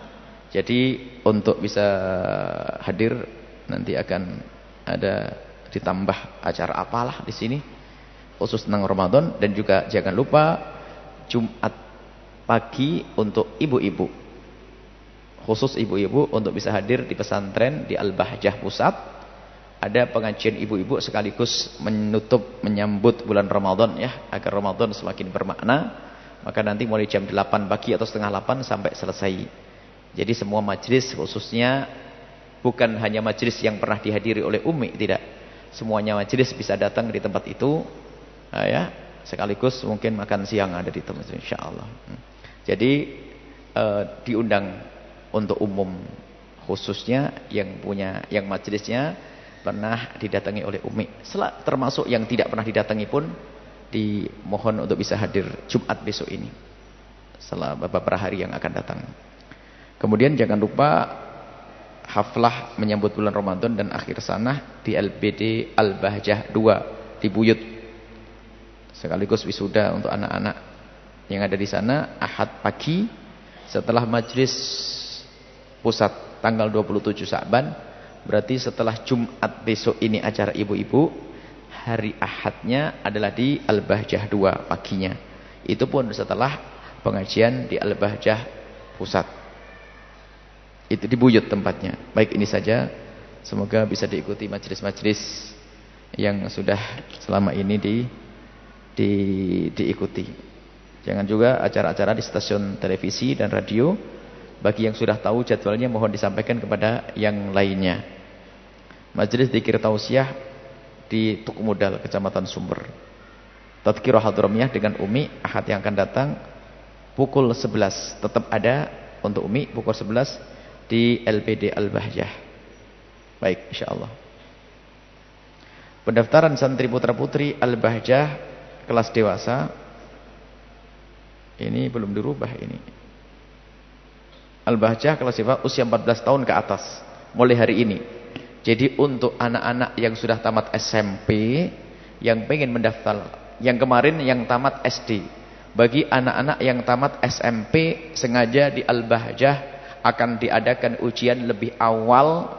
Jika seandainya tidak diterima di Al-Bahjah, bisa sekolah ke tempat lain. Jadi yang ingin nyantri di Al-Bahjah untuk kelas dewasa adalah tamatan SMP ke atas, maka bisa daftar sekarang dan akan dites dalam waktu dekat. Jadi supaya kalau seandainya nanti tidak diterima, masih bisa punya kesempatan untuk masuk pesantren yang lainnya atau sekolah yang lainnya. Sebab di Al-Bahjah ada seleksi dan ada yang tidak diterima. Baik, ini saja. Mari kita tutup dengan doa. Apa itu? Besok ada pengecoran di Al-Bahjah Putri, cuman kelihatannya tidak perlu banyak tenaga.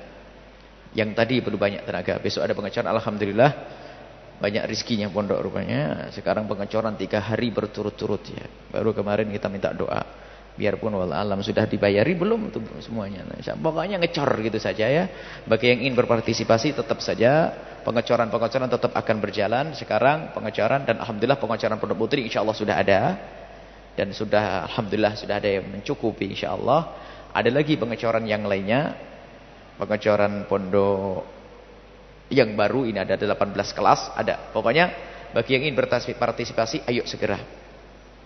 Ayo segera, jangan ditunda. Berebut ternyata Masya Allah ya. Ternyata berebut orang untuk mencari kebaikan. Maka dari itu kami mohon untuk senantiasa berdoa, ya Allah kirimkan ahli surga yang bisa berjuang bersama kami gitu. Dan jadikan kami bersama mereka. Baik, ini saja, mari kita tutup dengan doa. Bismillahirrahmanirrahim. Alhamdulillahirabbil alamin. Allahumma shalli ala sayyidina Muhammad wa ala sayyidina Muhammad. Allahumma arhamna wa la tu'adzibna wa'nsurna wa la tahdhulna wa'afina wa la tumritna wa akrimna wa la tuhinna wa athirna wa la tusir alaina innaka ala kulli syai'in qadir. Allahumma ya Allah muliakan kami di dunia dan di akhirat. Muliakan kami di dunia dan di akhirat. Berikan kepada kami ilmu yang bermanfaat, ilmu yang menjadikan kami semakin takut kepadamu ya Allah. Ilmu apapun yang kami belajari, jadikan itu ya Allah yang menjadikan kami semakin kenal kepadamu ya Allah. Semakin kami cinta kepadamu ya Allah. Semakin kami takut kepadamu ya Allah. Jangan sampai ilmu kami ilmu di lidah, Jangan sampai ilmu kami ilmu dongeng ya Allah. Jangan sampai ilmu kami ilmu yang tidak kami amalkan. Jangan sampai ilmu kami ilmu yang tidak menjadikan kami semakin takut kepadamu ya Allah. Ya Allah, Engkau Maha tahu tentang kami. Berikan kepada kami ilmu yang manfaat. Dan kami mohon ya Allah, kami berlindung kepadamu dari ilmu yang tidak manfaat ya Allah. Ya Allah, ya Allah, ya Allah. Dan berikan kepada kami ilmu laduni ya Allah. Ilmu keimanan, ketakwaan, ilmu yang menjadikan kami semakin sejuk ya Allah. Semakin kami takut, semakin kami mudah beribadah. Dan kami mohon ya Allah, jadikan pertemuan ini mukadimah pertemuan kelak di surga bersama kekasihmu Nabi Muhammad. Ramadan menjelang, jadikan kami hambamu yang beruntung di bulan Ramadan dengan pahala yang berlipat ganda. Dan kembali kepadamu ya Allah dengan pengampunanmu ya Allah. Kau bebaskan kami dari api nerakamu ya Allah. Ya Allah, jadikan Ramadan ini adalah Ramadan keberuntungan untuk kami ya Allah. Panjangkan umur kami hingga masuk bulan Ramadan. Dan jadikan kami hamba-hamba yang kau muliakan di bulan Ramadan ya Allah. Dan kami mohon siapapun di bulan Ramadan yang lalu yang kurang dekat kepadamu ya Allah, yang masih banyak bermaksiat, kami mohon ampuni. Dan kami mohon ampuni mereka dan jadikan mereka di bulan Ramadan ini menjadi orang yang semakin dekat kepadamu, memperbanyak ibadah dan menjauhi kemaksiatan. Dan kami mohon wujudkan keindahan dalam rumah tangga kami, suami istri yang saling mencintai karenamu. Cukupkan kami dengan yang halal darimu sehingga kami tidak butuh dengan yang haram. Jaga mata kami dari melihat yang haram yang membangkitkan syahwat kami, yang merusak hati kami. Kami mohon ya Allah, Engkau yang memiliki mata kami ya Allah, jaga mata kami dengan kasih sayangmu ya Allah. Ya Allah, ampuni dosa kami ya Allah. Hentikan kami dari segala kehinaan dan kemaksiatan dengan kasih sayangmu ya Allah. Dan siapapun yang masih berurusan dengan riba, kami mohon berikan kesadaran kepada mereka. Ampuni mereka dan berikan kesadaran. Pindahkan mereka dari riba menuju ke keridhaanmu ya Allah. Dan ya Allah, jauhkan kami dari zina yang hina dan kau hinakan. Jauhkan kami dan anak keturunan kami dari zina yang busuk, hina dan kau hinakan ya Allah. Dan kami mohon jika ada di antara kami ada hambamu yang pernah terpeleset dalam hina dan busuknya zina, kami mohon berikan kepada kami kesadaran dan ampuni mereka. Dan tutup aib mereka di dunia sehingga di dunia tetap mulia, dan tutup aib mereka di akhirat sehingga tidak kau seksa lagi ya Allah. Bencikan kami kepada zina. Dan kami mohon ya Allah, kami mohon ya Allah, kami mohon ya Allah, jauhkan kami dari hal-hal yang menjerumuskan kami, yang menjadikan kami hina di hadapanmu ya Allah. Ya Allah, ya Allah, ya Allah. Anak-anak kami jaga mereka, jadikan mereka anak-anak yang kau muliakan, yang menjadikan mereka anak-anak ahli surgamu ya Allah. Dan kami mohon berikan kepada kami kemudahan untuk mendidik anak-anak kami. Bimbing kami ya Allah, tuntun kami ya Allah, agar kami bisa membawa anak-anak kami kepada kemuliaan. Ampuni orang tua kami dan guru-guru kami. Berikan kepada mereka kasih sayangmu ya Allah di dunia dan di akhirat. Ya Allah, kami mohon ya Allah, jika ada di antara kami saudara kami yang masih belum menutup aurat mereka, kami mohon wahidat yang maha kasih ya Allah, mudahkan mereka untuk menutup aurat mereka ya Allah. Engkau maha tahu siapa mereka ya Allah. Ya Allah, ya Allah, bantu mereka untuk menutup aurat mereka ya Allah. Ya Allah. Dan yang sudah menutup aurat ya Allah, berikan ketulusan dalam mereka melakukan itu semua. Jangan jadikan itu sebab mereka kau tutup aurat mereka kelak di akhirat hingga tidak kau seksa. Ampuni dosa mereka ya Allah. Dan kami mohon panjangkan umur kami dalam ketaatan serta sehat walafiat. Dan kami mohon semua yang datang ke tempat ini punya hajat, kabulkan hajat kami ya Allah. Hajat kami, hajat pribadi kami, hajat khusus kami, hajat kami semua ya Allah. Hajat umat kekasihmu Nabi Muhammad. Berikan kepada kami semua husnul khatimah. Dan kami mohon jauhkan kami dari kebencian dan kedengkian ya Allah. Jauhkan kami dari benci dan dengki ya Allah, dan dendam. Kami mohon ya Allah, jika ada orang berbuat salah kepada kami ya Allah, jika ada orang zalim kepada kami, jika ada orang menfitnah dan menggunjing kami mohon jangan kau timpakan musibah kepada mereka. Sungguh kami tidak rela jika mereka kau hukum ya Allah. Sungguh kami tidak rela jika mereka ya Allah kau siksa ya Allah. Ampuni mereka dan berikan kesadaran, dan jadikan kami dan mereka ahli husnul khatimah, mati dalam keadaan iman. Dan kami mohon ya Allah, jadikan ucapan kami di akhir hayat kami kelak saat Engkau hendak mencabut nyawa kami. Kami ingin saat itu ya Allah, hati dan lidah kami mampu mengucapkan kalimat agung dan mulia, la ilaha illallah Muhammadur Rasulullah, la ilaha illallah Muhammadur Rasulullah, la ilaha illallah Muhammadur Rasulullah sallallahu alaihi wasallam. Rabbana atina fid dunya hasanah wa fil akhirati hasanah wa qina adzabannar. Sallallahu alaihi sayyidina Muhammadin wa ala alihi wa sahbihi wasallam. Alhamdulillahi rabbil alamin. Al-Fatihah.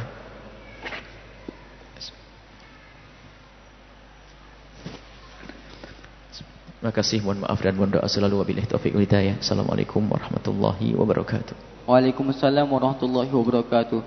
Baik, para hadirin dan hadirat yang dimuliakan oleh Allah Subhanahu wa taala, demikianlah pengajaran kita pada malam hari ini, dan jangan lupa untuk menghadiri kembali pengajaran kita di waktu yang akan datang di hari dan jam yang sama. Dan kami sebagai pembawa acara memohon segala kekurangan dan mohon doa selalu. Kami tutup majlis pada malam hari ini dengan doa kafaratul majlis. Subhanakallahumma bihamdika asyhadu an la ilaha illa anta astaghfiruka wa atubu ilaik. Wabillahi taufiq wal hidayah. Wassalamualaikum warahmatullahi wabarakatuh. Assalamualaikum warahmatullahi wabarakatuh.